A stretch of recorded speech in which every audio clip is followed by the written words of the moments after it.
Hit and run bill no dakti rosawi man hanai a khorang tisatagi to tawo ha kotor gerangino malkhung sonai ronisibi cheke juda kumothani bkhakdei tamoni hinba obohai bill belaino tokesibo khiklainai malkhung sonai rokno abohai keno srangselo bubagra khor aguliwo khadumung himbotok phrongleka situni bkhakdei asalo situni habonok buskani sibi cheke aulini juda laharo khadumung himbotok khlailemani yagulo Orient Chomri wa Kasa Kutmung Panda Kalika Aramajaka Motani Juda Adorok.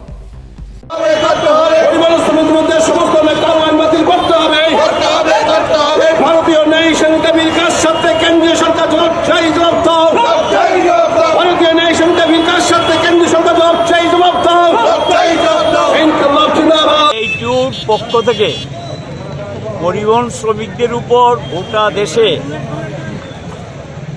এই একটা পরিস্থিতি তৈরি করেছে BJP নেতৃত্বাধীন কেন্দ্রীয় সরকার, এটা চলতে দেওয়া যায় না। এবং বিশেষ করে ভারতবর্ষে ব্রিটিশ শাসিত ভারতবর্ষে একটা আইন ছিল, এই আইনটাকে তারা সময় পরিবর্তন করেছেন।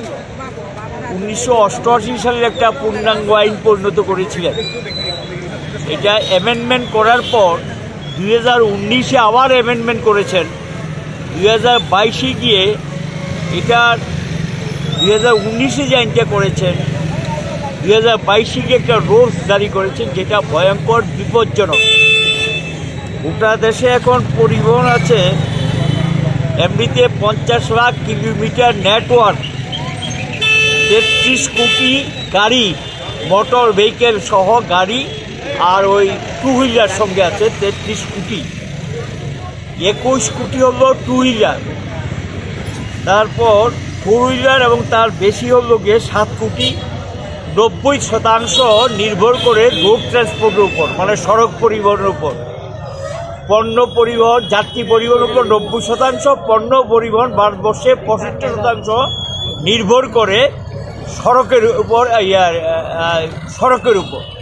তো স্বাভাবিক কারণেই এই যে নেটওয়ার্কটা, বিশাল নেটওয়ার্ক, এই নেটওয়ার্কটার মধ্যে রোড অ্যাক্সিডেন্ট হোক, এটা আমরা চাই না।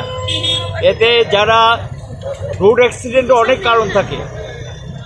একটা হলো গিয়ে পরিবহন যারা পরিচালনা করেন তাদেরও ত্রুটি বিচ্যুতি থাকতে পারে, পথচারী ত্রুটি বিচ্যুতি থাকতে পারে, রাস্তা খারাপ থাকতে পারে, সরকার রাস্তা ঠিকমতো সারাই করেন না, রাস্তা খারাপের জন্য দুর্ঘটনা হয়, অর্থাৎ অসাবধানতা হয়, আর অনেক সময় যান্ত্রিক ত্রুটির জন্য হয়।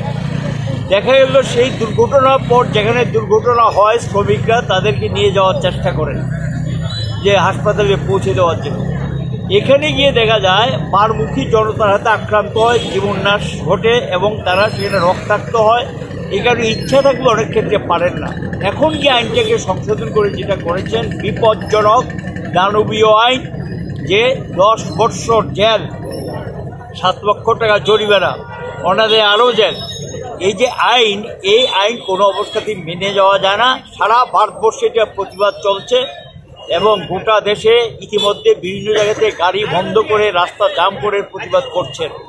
বিজেপি সরকার বলেছে যদিও যে এটা স্থগিত থাকবে, কিন্তু এই কথা আমরা বিশ্বাস করি না। এরা অনেক কথা বললেন, কাজে তা করে না। তারা শ্রমিকদের স্বার্থের বিরোধী, মালিকের স্বার্থ রক্ষাকারী, তল্পিবহ, এবং এরা সাধারণত জনগণের স্বার্থ সংশ্লিষ্ট বিষয়গুলি দেখে না। এবং শ্রমিকদের বিরুদ্ধে তারা কার্যত যুদ্ধ ঘোষণা করেছে শ্রমজীবীদের বিরুদ্ধে, এবং ইতিমধ্যে তারা লেবার আইনও সংশোধন করে শ্রমিকদের বিরুদ্ধে এগুলো করেছেন। একদিকে মজুরি পায় না, একদিকে গিয়ে নানা ধরনের দেখা যায় আফিং পাস করবে, আফিং পাস করে দিচ্ছেন, গাঁজা জাতীয় দ্রব্য, নেশা জাতীয় দ্রব্য পাস করছেন। গাড়ির ভিতরে কি আছে শ্রমিকরা জানে না, অ্যারেস্ট হয়, জেলখানা যায়, ছুটে আসে, এবং তার পরিবারও জানে না কোথায় আছে, কোন জেলে।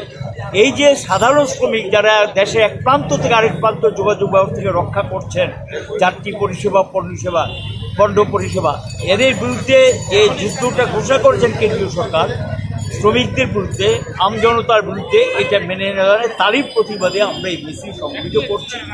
আমরা সরকারকে বলবো যে এটা স্থগিত হবে না, বাতিল ঘোষণা করতে হবে। বাতিল ঘোষণা না করলে লড়াই চলবে, সারা দেশে আন্দোলন চলছে, আমরা এখানে আন্দোলন করছি, এমনকি বিজেপি সংগঠনও রাস্তায় নেমেছে শ্রমিকদের চাপে পড়ে। দেশের আমজনতাও রাস্তায় নেমেছে এটাকে এই দানবীয় আইন আমরা সমর্থন করতে পারি না, তারই প্রতিবাদে আজকে ডিসি এবং আমরা একটা বিক্ষোভ সভা সংগঠিত করবো। Thank you.